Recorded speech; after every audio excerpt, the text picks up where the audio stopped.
about 6 minutes late. I apologize, and we'll get this show on the road. Call to order. Welcome, everyone. And we will have the Pledge of Allegiance by Katie Schinkelberg. She was looking down so you wouldn't. Yeah. Okay. All right, place your right hand over your heart. Ready, begin. I pledge allegiance to the flag of the United States of America and to the republic for which it stands, one nation, under God, indivisible, with liberty and justice for all. Okay. Yeah, well, no one's safe. Okay, we got to read out from the closed session. In closed session, the board approved payment to two offers to compromise in the case of Jane R.R. Doe versus et al. Torrance Unified School District, Los Angeles Superior Court case number BC 678860, and that vote was unanimous. Also, we have a report out of the Board of Education at this meeting of May 6, 2019, in closed session, took action to accept the resignation of certified employee case number 01-18/19 from employment from the Torrance Unified School District effective the end of the workday, September 5th, 2019. That also was unanimous. Actually, we didn't adopt the agenda. And then we'll make a motion to adopt the agenda, Mrs. Reagan. So moved. Do we have a second? All those in favor? Aye. I'm skipping. Staff presentation, report of the student representative. Mr. Egan. Thank you, Mr. Lee, members of the board. Good evening. I'd like to introduce North High ASB President Jillian Hirano, who will share some news from the schools. Good evening, President Lee, TUSD School Board, Cabinet, and guests. North High's Golden Bear competition was a success because of our amazing JOTC program who organized everything. Our JOTC program is also organizing a school-wide beautification event in which we will clean up and take pride in our school. Last weekend, we participated in Relay for Life, which is a 24-hour event that is supposed to symbolize the disease and the fight against the disease. With just our student council team, we raised over $8,000 for the American Cancer Society to help contribute to cancer research and earned a platinum status as a team. We celebrated our boys volleyball team who had made it past the wild card round of CIF and advanced to the first round, as well as our girls and boys track team who had advanced to CIF finals. As we close off the end of our year, we are finalizing our new student council for next year and have begun preparations to help transition the new ASB advisor to her position.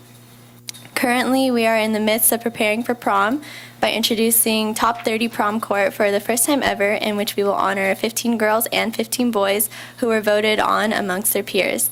In other academic news, all of our classes are preparing for the dreaded AP testing season. And we are also preparing our juniors for their state testing in the areas of science, English, and math. Last year, we were able to score extremely high on the English portion, so we are looking to do the same this year. Thank you. Given your GPA, dreaded and AP, it shouldn't be in the same sentence, but that's okay. Well, thank you very much. And I will go to Dr. Kim for the good news student presentations. Thank you, President Lee. It's my pleasure to introduce one of our student leaders from Carr Elementary School, Natalie Vu. Please come on up. Let's give a round of applause, everyone.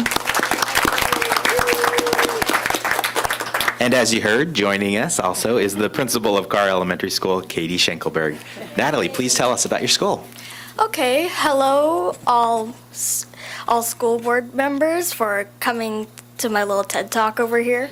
I would like to talk about the Carr Cubs Wonder newspaper, as well as our Wise Words Wednesday. If you didn't know, our Carr Cub Wonders newspaper is run by the 5th grade, which go out and report certain, we go out and report certain stories from all around the school. For example, my friend Rafi, she interviewed the mayor on when he came to our school to introduce himself to the 2nd graders. We are still not clear on what his status is. And Wise Words Wednesday is another little addition to that. We give out announcements on Wednesday and talk about the good news. We also talk about like upcoming announcements, events, and just anything in general. That is all for today. Thank you. Thank you very much.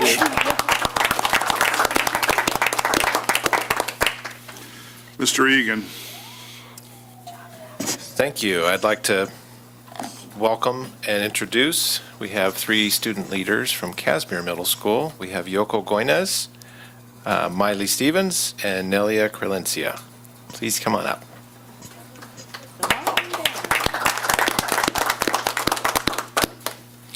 Also joining them tonight are their teacher, Ms. Moretti, and principal, Ms. Susie Holmes. Good evening. So starting off in our coding class, we learned different languages such as JavaScript and Python through doing different activities and courses. We also learned how to create a website using HTML and CSS. HTML is used specifically for websites, and CSS is used to design the websites to make them more intriguing. We also have a cybersecurity club, which is also run by our teacher, Ms. Moretti. In our cybersecurity club, we learn about how to protect our devices and networks from being attacked by strengthening passwords, removing unauthorized users, and trashing corrupted files. We use several different command lines such as Windows and Linux and practice using commands on a secure shell. We've learned how to check for listening ports on the shell and find hidden files. We also have a mentor for competitions and general learning. Since we are in Cybersecurity Club, we get the privilege to compete in cyber competitions. One of the competitions, Cyber Patriot, lasts 6 hours and can be very tiring, but is a great way with working with others. Another cyber competition that we had the opportunity to participate in was Cyber Cup in Long Beach. We went against other middle school teams to compete for first place. Casimir's girls team got second place and boys team got third. Thank you. Girls beat the boys.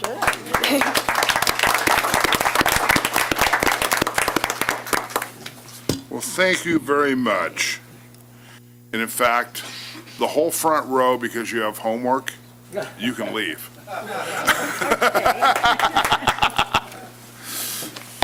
And we'll call up our first person. Oh, wait, I got to read all the oral stuff. It's getting smaller as I get older. Good night. Thank you. The Board of Education welcomes input from the public in order to discuss district business in an orderly manner for the privacy and safety of the speakers and to help respond more directly. The board policies require that public presentations to the board comply with certain procedures, including speakers to non-agenda items may address only items that are within the subject matter jurisdiction of the board. Time allotted for such presentations is limited to 3 minutes. Total time allotted for public input on non-agenda items is limited to 30 minutes. A speaker may not relinquish his or her time to another. When addressing the board, speakers are requested to state their name, address, and address the president from the podium and adhere to applicable time limits. Complaints against employees or students will normally be heard in closed session, and the district's complaint procedures should be followed before discussion with the board. The board may remove disruptive individuals and order the room cleared if necessary. Any person who willfully disturbs any public school meeting is guilty of a misdemeanor. So we've got a few cards here, but I will call up first Sandy Hutchinson.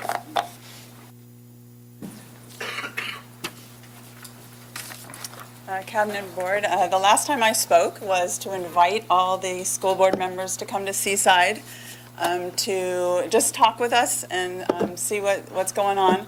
And I learned a lot about the Brown Act and how I couldn't have all of them at once. So it took us quite a few times to get you all out to Seaside, but luckily they all were able to make it. We had some great conversations.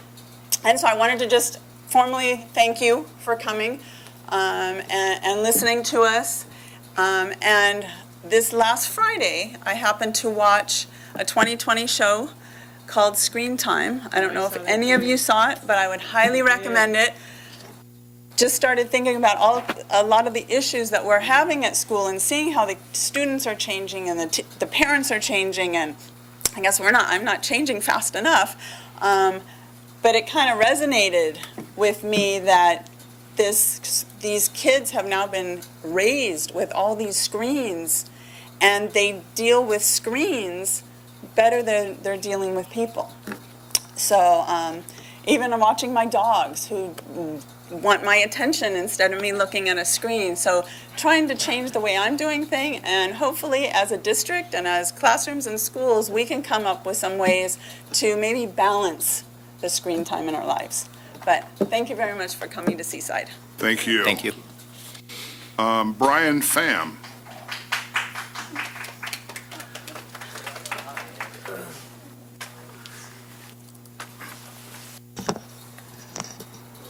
Hello, Mr. Lee.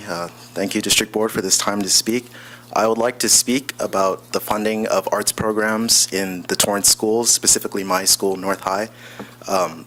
Obviously, I go to North High. I am a member of the marching band. I'm actually the drum major, and I'm also a prominent member of the academic decathlon team. And I believe that there is a serious issue with the attention and the funding that the arts programs at any of the Torrance schools, high school and elementary included, and I feel as if the attention is not adequate.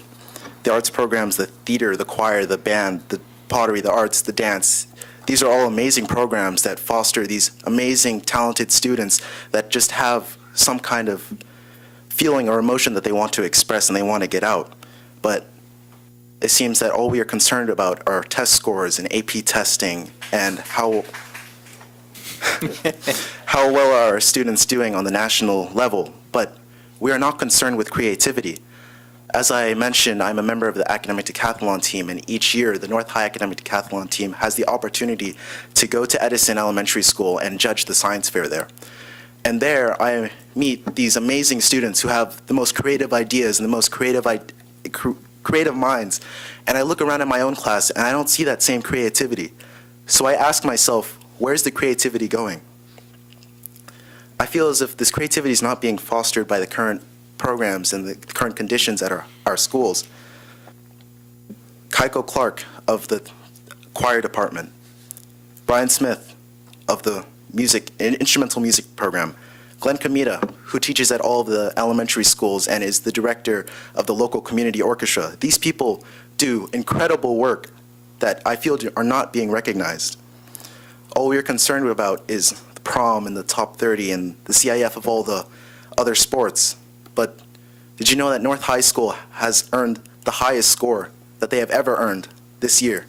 Did you know that West High's drumline goes to SCPA finals each year, where they compete with some of the top drumlines in the entire state, collegiate included? I feel that these art programs need more attention in our schools, and without them, we have no creativity. I think Mr. Tom Stover says it best when he says that North High students don't have any options. We only have the AP classes, the most rigorous courses, only the classes that put us into the STEM fields. But what about the dancers? What about the musicians? To digress, I want creativity back in our schools, and it is something very important to me.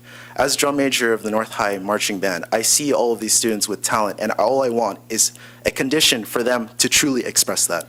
Thank you. Thank you.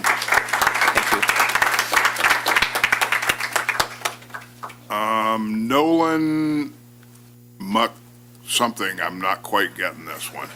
So.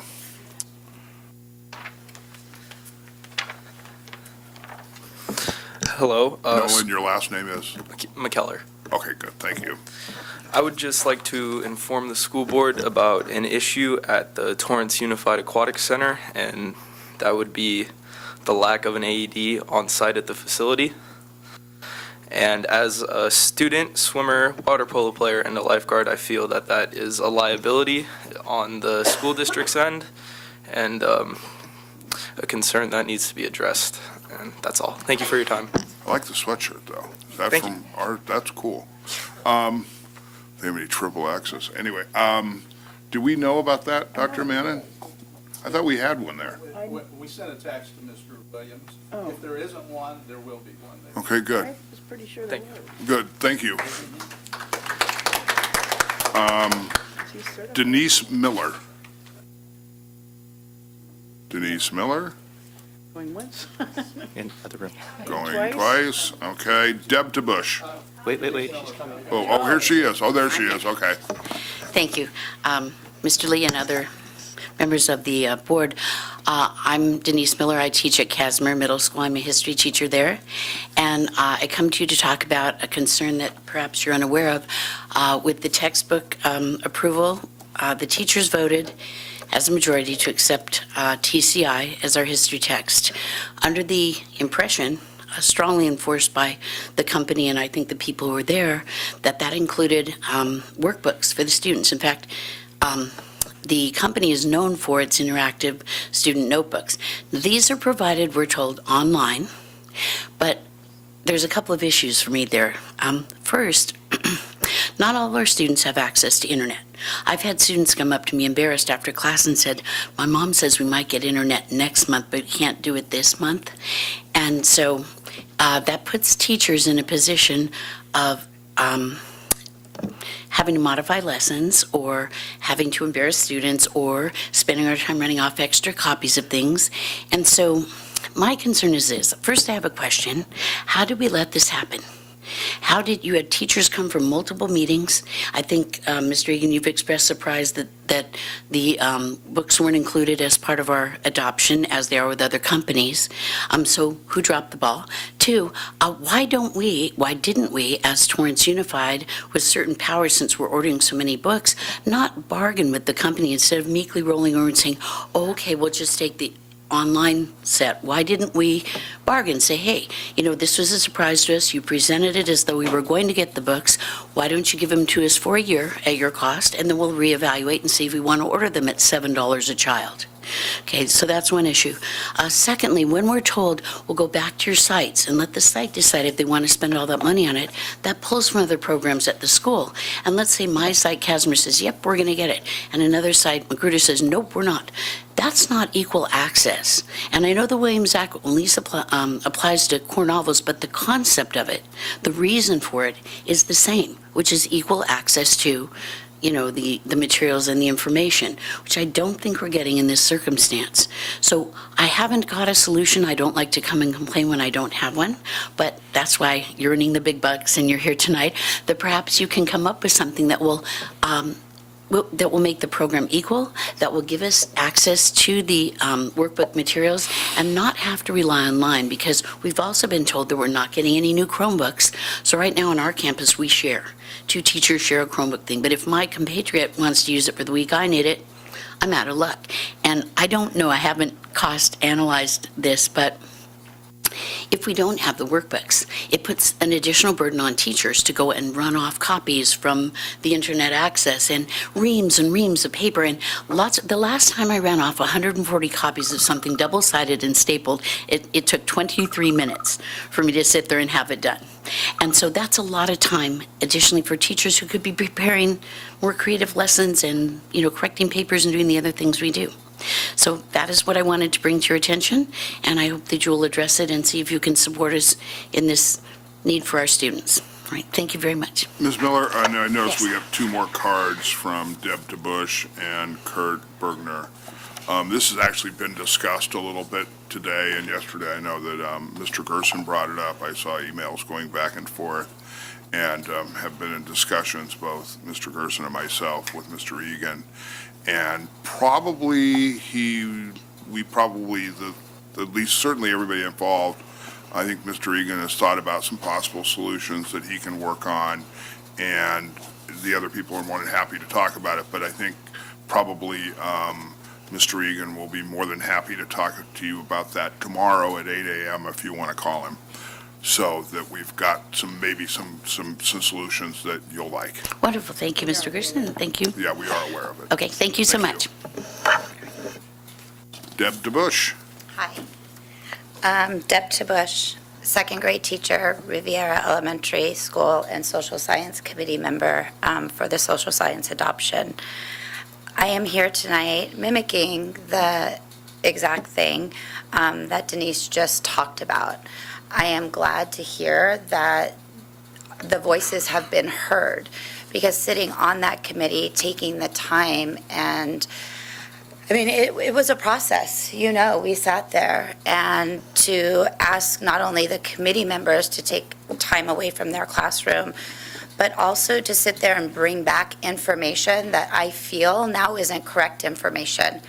It's really a hard thing to have to sit back and bring that conversation back and say, well, we were told that we're going to get this, or the assumption is that we're going to get this, but we're only going to get this, and then to have schools pay for it.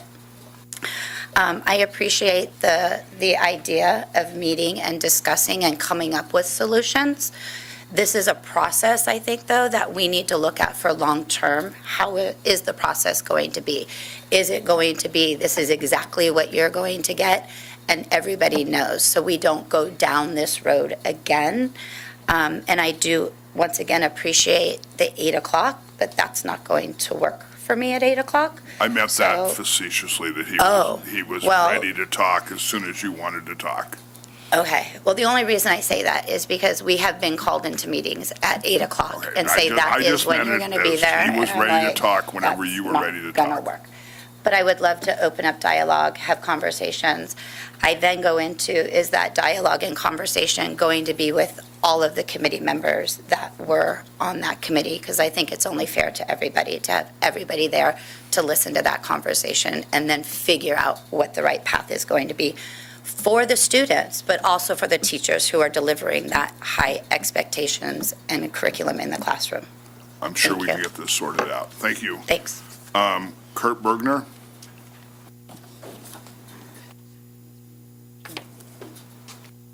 Oh, that's not Kurt. He's coming. I'm coming. Mary Beth. Oh, there he is. On the similar topic, I'd like to give my greetings to Mr. Lee and members of the school board. I'm Kurt Bergner. I'm speaking on behalf of the Magruder Social Studies team. As we've discussed with the TCI textbook adoption, there were a lot of major misunderstandings. I mean, we, on the textbook committee, spent hours looking at supplemental materials. A large amount of them were not included even with some of the other textbooks we considered, as it turns out. We literally had discussions with the facilitators about sites who aren't going to use a textbook. Is it possible to refuse the textbook, the workbook, not the textbook, sorry, the workbook, that it would be better for the planet to not be receiving 200 of these every year? And as it turns out, ironically, none of us are getting these workbooks at all, which were definitely a factor in my vote to adopt the TCI curriculum. Otherwise, I might have voted as my sixth grade teachers wanted, because that's a big element to it. We've been given 2 solutions so far, and I appreciate that there's more. Those 2 solutions have included photocopying the pages that we're going to use, which costs money. I know it's from a different pot and a different budget, but it does cost money, as well as teacher time, as you've heard. We've also been given the unrealistic go digital directive as an option, and that's simply not realistic in my social studies classroom at Magruder. I have no consistent access to technology, not for my social studies class. I don't have a Chromebook cart in my room. I don't have a buddy teacher or a platoon system for a Chromebook. At our school, there's one Chromebook cart that is extra available to be checked out. Otherwise, they're all allocated to buddy teachers or so on. So we have to be kind of sort of beggars going around asking for Chromebooks if that one has been checked out. The computer labs are available more frequently, but not always. But they're also, for a textbook supplemental material, it's not take your entire class to the computer lab for an entire lesson. It's more of a, when you're done, this is going to be homework. There's also the access for students at home. And many students do not have digital access or internet access at home. And we were instructed to ask our site for more Chromebooks, which is another very large financial burden being put on the site budgets. We also wonder why the high school departments were able to choose different publishers for each grade level. Our sixth grade team and a lot of the sixth grade teams were very adamant about advocating for Pearson as best for their sixth grade students, asked repeatedly, and they were told repeatedly that we had to have a sixth a uniform publisher for 6th through 8th grade. And then we found out when the board passed and adopted these curriculums in January, I believe, that 10th, 11th, and 12th grade had a variety of publishers. It was a little disheartening, and it kind of feels like another case of middle schools kind of being marginalized and put to the side and not getting what they need. We really want to know, we can't go back in time, but we want to know how all this money was spent under some flawed information. Mr. Egan can walk you through, we've had conversations, and so he is available whenever you guys are available to meet. That's kind of, I mean, this is not an unagendized item, so I'm kind of limited in what I can say other than Mr. Egan will be able to answer all of your questions. He is prepared to answer all of those. Is anyone on the board prepared to answer those? Well, it's not an agendized item, so. I can talk about it Not during really. comment. I can't talk about it right Okay. now. I'm just trying to use my 3 minutes efficiently. And that's all. I appreciate your time. I thank everyone for your time. Thank you very much. Thank you. Good, okay. Keep hitting that button. We're to the consent items rather quickly. Does anybody want to pull anything specifically? Yes, sir. Mr. Gerson, what do you want to pull? 12.4, 17.8. Oh, hold on, you're going faster than I'm going. 12.4, 12.4, 17.8, 17.8, and 18.3. 18.3. Mrs. Reagan. I had 18.3 also. Okay, so that's it? No, I want to pull 17.9 17.9. and also 17.5. 17.5. Okay, anybody else pulling anything else? Good, I'll take a motion to approve everything other than 12.4, So move. 17.5, 17.8, 17.9, and 18.3. So moved. Second. All those in favor? Aye. Aye. Good, Mr. Gerson, you go first. 12.4 is to adopt a resolution proclaiming May 19th through 25th Classified Employees Week. And I want to just take and give our classified employees their due time. You know, in every academic institution, even in, colleges and universities, you always get to hear about the acclaim of the professors, but you don't always get to hear about the staff who makes the university or college run. And oftentimes, we hear a lot of teachers talking, and we don't have a lot of classified people here. And so we don't get to acknowledge, because we have so many classified employees, and I think about people who are getting our children to school, bus drivers, mechanics, dispatchers, the wonderful people in our cafeterias who make and serve food to our children, our health assistants, our office managers and secretaries who run the office.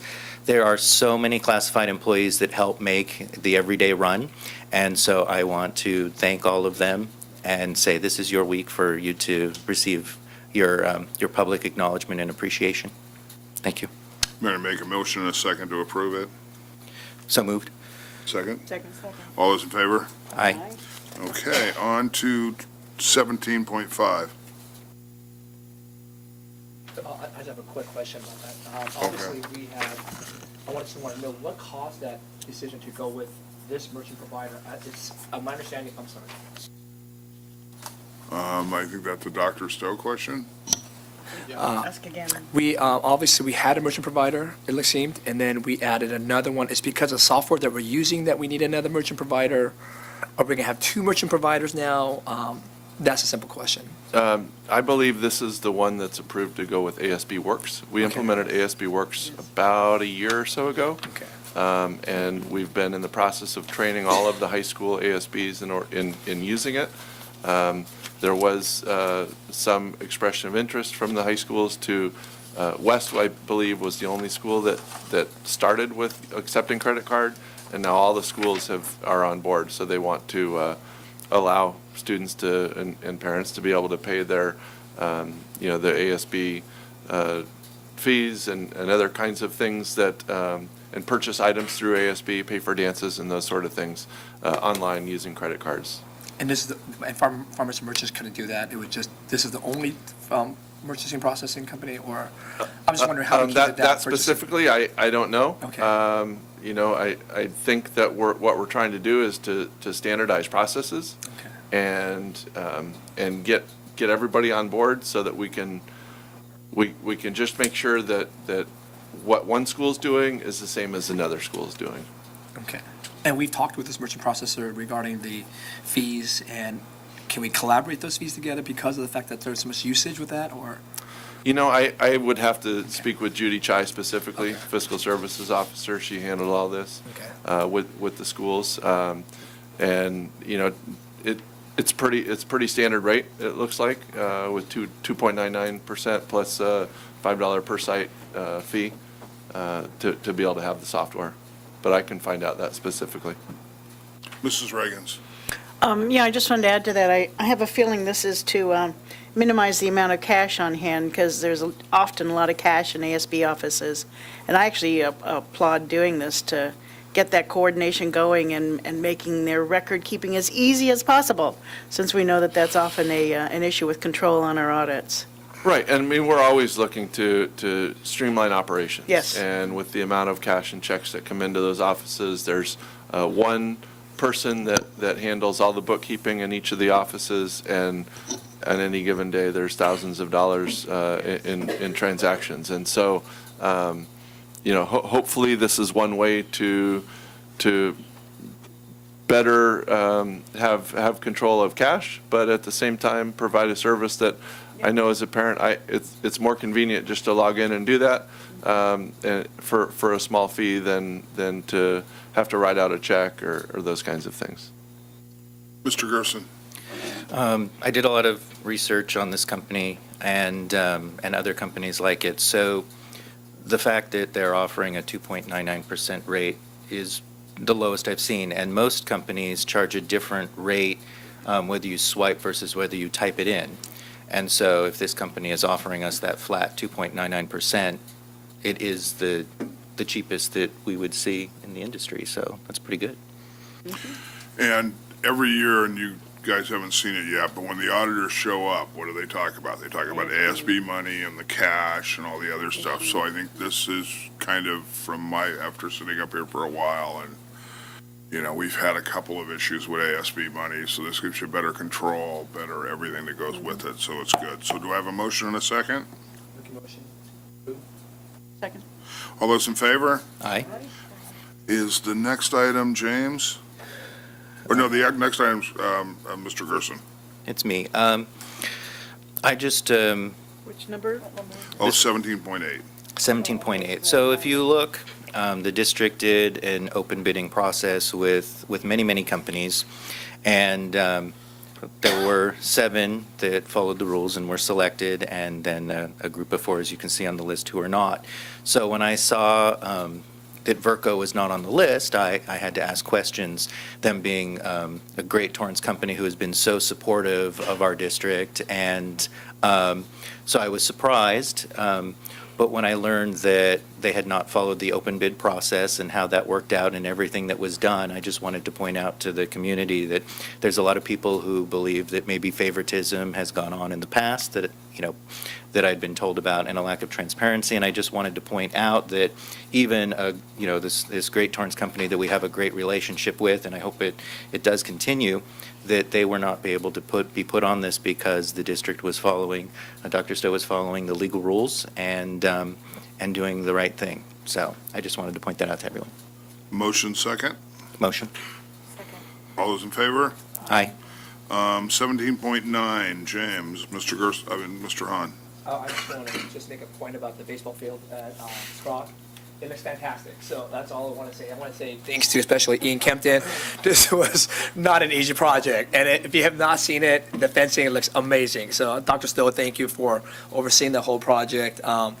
It is, you know, right next to the Aquatic Center. We wanted to make sure we had a great fence, and it looks fabulous. It looks great. And so we're always going to make improvements to the field. But I know that it was a long process, a lot of work. So I just want to say thank you and acknowledge that the field looks fantastic. Good. Motion second. Motion. All those in favor? Aye. 18.3, Mr. Gerson. This is an item that I asked to be brought back. I was questioning the rates that we were given for the security system with Raptor. And as I've had the opportunity to tell Mr. Lee many times over, that even with, 20 years of teaching and 10 years of corporate experience and, a lot of, my undergrad, master's, and, finished all the doctorate level coursework, a lot of education in it, and yet this position allows me to learn something constantly, whether it's Dr. Liberati teaching me an intricacy to a law that I didn't understand before, or in this process, I have now learned how to look up federal contracts. So even though we didn't ask for a federal contract, Raptor gave us what that was, and Mr. Morrow was able to supply me with that information, and I can now look it up. And in the future, I was told that hopefully we may see contract numbers when it's federally given on our agenda so that we can look it up and make sure. And I want to thank everyone who either came up to me or called me, thanking me for pulling that and looking at it. And now I can assure you that Torrance Unified is getting the same price that every other school in the United States is getting. And I feel so much more comfortable approving this. Good. Mrs. Reagans. Yeah, actually, I wanted to ask, I guess, Mr. Mara, to give us a little bit of overview as to what we're actually buying here again, so people know, and they're aware of what the expenditure is and how valuable it might be to our district. Sure, I'll even step back a little bit. So it's going to be funded out of our Measure T bond money, which we voted on as Torrance residents, or at least I know I voted on it, back in 2014, which gave $144 million towards safety and security. So our first piece was getting the perimeter secured around all of our schools, so we got all the new fencing put in place. And then we spent some of that money also to get our surveillance cameras in place, so now we've got about 1,300 plus cameras around all of our campuses. The next project, which we wrapped up just recently, was a single point access, and all of this was consulted with our, Dr. Mannon and committees even before I got here in terms of how best to secure our schools and our employees and our students in our campuses. So this layer is the next piece. So now we've secured our perimeter. We're watching folks coming in and out. We're making sure that we can vet people who enter through our gates.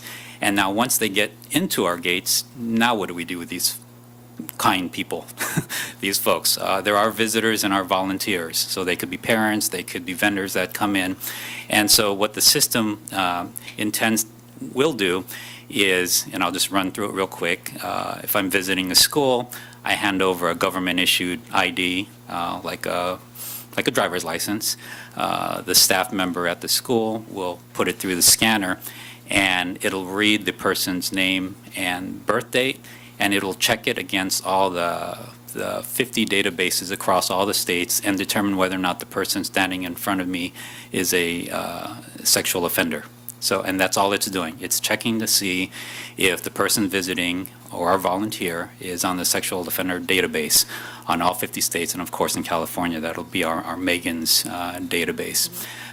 Once they clear and they're good, they're issued a paper badge, so it prints out their name, their picture off of the ID, and the time, date stamps them and the location that they're supposed to be at on campus. So if I'm going to room 5 to volunteer or to visit my student or have a conference with my teacher, it'll say room 5, or if I should be at the auditorium, that's where I should be. This will give employees on the campus visibility as to who this person is walking around on our campus. Without that, I could easily, I've gone on to campuses and, as a new employee years ago, I wasn't stopped, which maybe is good. Maybe I look innocent, but who knows? Because I didn't have any identification on me. So this is just another way for us to know who's coming in and out of our campuses. So that's the general gist of the Raptor system. It'll also tell us what employees are there, they check in, all of those kinds of things. So, God forbid something horrible happens, you want to know who's on the campus, you want to be able to take an inventory. So if there's a guy fixing a lock, he checks in, or if there's a special ed teacher coming in and out, or those kinds of things, they'll all check in.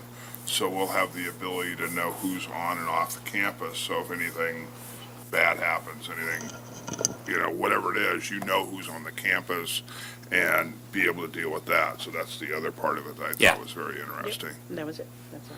So, okay, well, good. Do we have a motion and a second? I move that we approve this item. All those in favor? Aye. Oh, good. We are all the way down to board information, which there being none. And Mrs. Reagan, SoCal Rock. Yes, we have not had a board meeting since, at SoCal Rock since we met here, but we did have their Night of All-Stars awards dinner that Dr. Mann attended with me. It's actually a wonderful occasion at which a number of SoCal Rock students who are awarded scholarships come and receive those scholarships and the accolades that they deserve for having done the work to get those scholarships. And we had 5 students represented from a variety of different disciplines with lots of exciting plans for their future. So it was a really very nice event. And thanks to SoCal Rock, and thanks for our students for excelling and getting your scholarships. I do have a couple of other things. Should I continue, Mr. Lee? So I too wanted to recognize classified folks like I do every single meeting, and recognize that their May 19th to the 25th is Classified Employees Week. And we do have some anniversary increments tonight to recognize. The reason I read them here at this meeting is there really is no other opportunity for them to be recognized aside from receiving pins from their supervisors in their departments. But I want them to be noticed and people to pay attention that there really are people working with us for years and years and taking care of our schools and our kids. So we have, for 15 years of accredited service, anniversary increment is Jan Amos, and for 20 years of accredited service, Christina Murata. Wonderful people to be in our schools. And I did want to mention May 8th, again, we talked about this last time, is the Day of the Teacher. So please do give your teachers a pat on the back. Many of our schools I know are having teacher recognition weeks and appreciation weeks this week or last week or whenever, but make sure you take the time to appreciate your teachers too, because they're the ones in the classrooms doing all of the teaching for our kids and helping them to learn. And I wanted to mention 2 other things, well actually 4 other things come to think of it. My husband actually goes with me on Saturdays when we do the rounds of things that are happening on our campuses. And this weekend, he pointed out something to me that I thought was very interesting. We started out the day at the Gate Conference at West High School. Then we went to North High School to the Golden Bear JROTC competition. Then we went to a luau at Torrance High School for the band and color guard. Then we went to Relay for Life at South High School. I think that may be the first time I've done an event at all 4 high schools in the same day, and I wouldn't even have noticed if he hadn't gone with us and said, hey, this is the 4th one. We did it in one day. So it was very exciting to see all those wonderful things. When we talk about usage of our campuses, seeing each one of those campuses, when we went, we're so busy and so involved, so many people, that our public grounds are being well used, and thank you for community for coming to those events and making them a success. And that's it. Thanks. Thank you. Mr. Hahn, anything? For me, a couple things. Obviously, this is Teacher Appreciation Week, as Terry mentioned, and so I want to express my thanks for all our teachers. And so hopefully everyone out there can appreciate the teachers. I know a lot of schools are doing a whole week of activities. Join the fun. Let the teachers know that they're loved, appreciated for all their hard work in the classroom as well as outside the classroom. So I want to shout out to all my kids' teachers. We're so grateful. I don't want to show bias, so I'm not going to mention the school, but you know who you are, so we want to say thank you just for that also. Also, we want to, again, celebrate TEF. They just celebrated the 25th anniversary, so we had a great time. We had a wonderful time celebrating, and Dr. Manning got the James Armstrong Award, so we want to congratulate you again. It was a wonderful evening. Grateful for what TEF does and what he does. It was a celebration of education, really, and so we are grateful. Our co-chair was here, Betty Lou. It was a great evening, and so we really want to express our thanks to TEF for that. Two other items is that, first of all high school kids who are taking AP exams, good luck. God's grace and just good luck, man. This is a big week for you guys, I know, for them, so we want to wish all our AP students good luck this week, that they'll do well. And last but not least, May is Mental Health Awareness Month. And I think for me, that's a big thing. I just want to make sure that all of us are aware that May is Mental Health Awareness Month, and especially nowadays with a lot of issues and a lot of understanding, that we be sensitive and that we would be considerate and we would think about that as well. So don't forget it's Mental Health Awareness Month as well. Thank you. Mrs. Liu. I want to just echo what my fellow board members have said. And in addition, I mean, I think this week is very important in terms of appreciating our teachers, the certified employees, and along with the classified employees. And also, as Mr. Han pointed out, it is Mental Health Awareness Month, and this week is also Children's Mental Health Awareness Week. So I'm really proud that our school district has implemented great programs to help address the needs that some of the students may have. So, thank you. Thank you. Mr. Gerson. Yes. First, I wanted to talk to Brian Pham. I feel exactly, yes, I feel like you do. One of the things that I always told my students, because I taught math, and math is always under the microscope because the state only cares, as you said, about English test scores, math test scores, sometimes science in like 5th grade, 8th grade, 11th grade, that's only when they care, and then our AP exams. But one of the things that I always tried to tell my students is that I don't want you to think that I am teaching you that we live to work, that we work to live. And that piece of the arts, as a teacher in a middle school, I always tried a couple times a year to go into the Adventures in Art program because our docents were so good. And I wanted my students to see me in an area where I struggle because I am not artistic and look pretty good compared to middle school students. But you're right, and I love music and I love theater, and sometimes we do miss that soul. And I would love to hear you develop your speech and even take it to the state and share that with our state legislators and let them know how you feel, because I agree with you that our soul is important too. And we find that in the arts. So I agree with you, and we do look and we do care about that. To the social studies teachers, I understand how you feel. I know you guys are in the other room.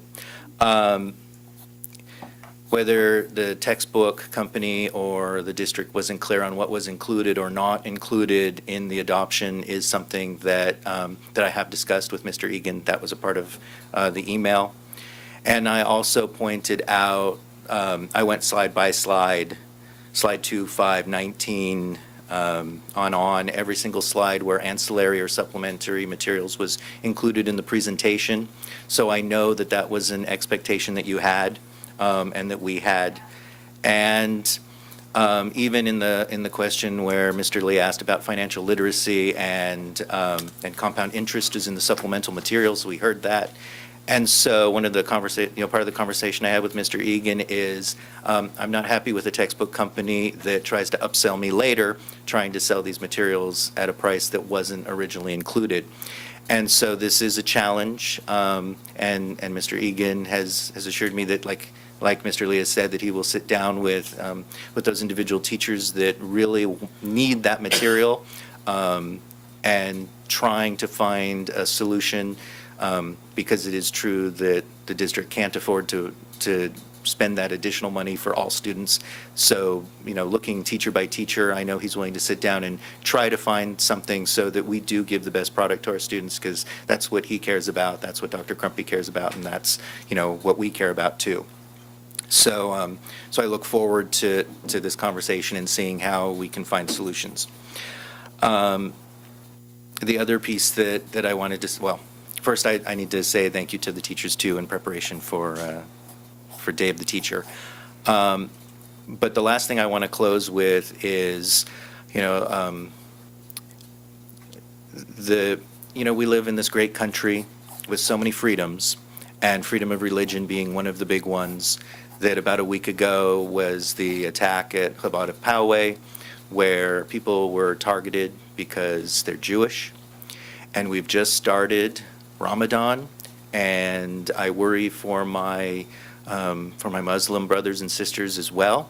And I just hope and pray for a meaningful and safe Ramadan for all of you, and that